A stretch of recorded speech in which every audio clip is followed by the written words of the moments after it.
கருணாநிதியின் நாடகமும் கனிமொழியின் உறுதிமொழியுமே யுத்தத்தின் இறுதியில் ஈழத்தமிழர்கள் அதிகம் கொல்லப்படுவதற்கு காரணமாக அமைந்தது என்றும் அனந்தி சசிதரனின் குற்றச்சாட்டில் உண்மையை காண்பதாகவும் உலக தமிழர் பேரவையின் தலைவர் பழ நெடுமாறன் குற்றம் சாட்டியுள்ளார்.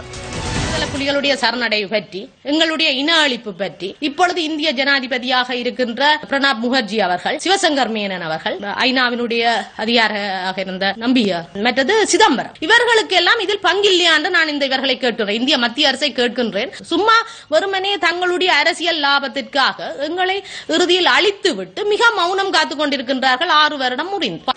வடமாகாண சபை உறுப்பினர் அனந்தி சசிதரனின் இந்த குற்றச்சாட்டுடன் தொடர்புடையவர்கள் அந்த காலகட்டத்தில் எவ்வாறான பதவிகளை வகித்து வந்தனர்?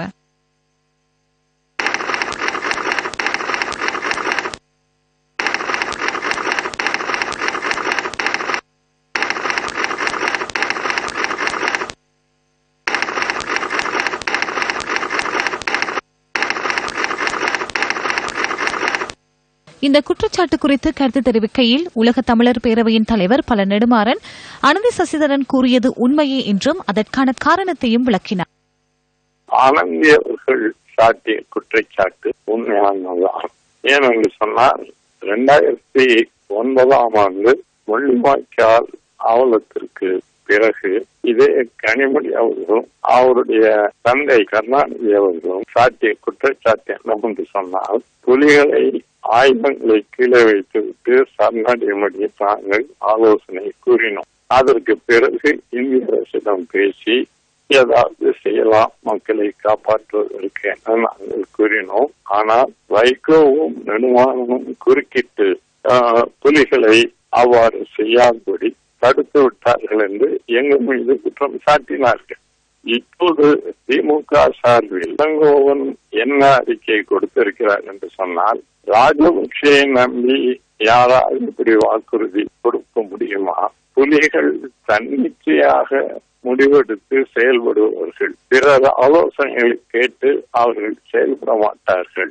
ஆனந்தி சொல்லியிருக்கிற குற்றச்சாட்டு தவறானது. கனிமொழி ஒருபோதும் அப்படி வாக்குறுதி கொடுக்க முடியாது. 2009ஆம் ஆண்டு இவர்கள் எங்களை குற்றம் சாட்டியது பொய் என்பது நிறுவனமாயிருக்கு. மேலும் இந்த சரணடையும் சம்பவத்தில் டெல்லி தலைவர்கள் எவ்வாறு சம்பந்தப்பட்டிருந்தார்கள் என்றும் விவரித்தார்.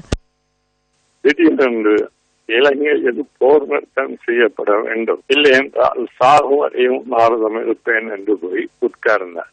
சில மணி நேரத்திலேயே உண்ணாவிரதத்தை முடித்துக் கொண்டார்.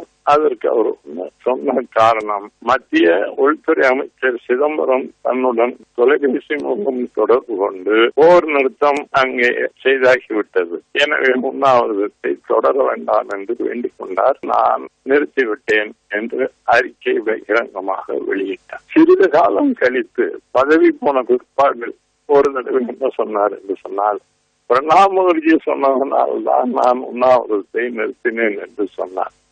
முதலில் சொன்னது பொய்யா, பின்னால் சொன்னது பொய்யா என்பது. போர் நிறுத்தம் ஏற்பட்டு விட்டது, ஆகவே உண்ணாவிரதத்தை நிறுத்திவிட்டோம் என்று இவர் அறிவித்ததை இலங்கை வானொலியில் திரும்ப திரும்ப ஒலிபரப்பியதன் விளைவாக பதுங்கு குழியில் இருந்த மக்கள் வெளியே வந்தார்கள்.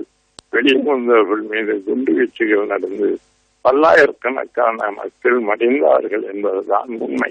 இது சம்பந்தமாக நீங்க கேள்வி கேட்கணும்னா ஒண்ணு கருணாநிதியை கேட்கணும் அல்லது கனிமொழியை கேட்கணும்.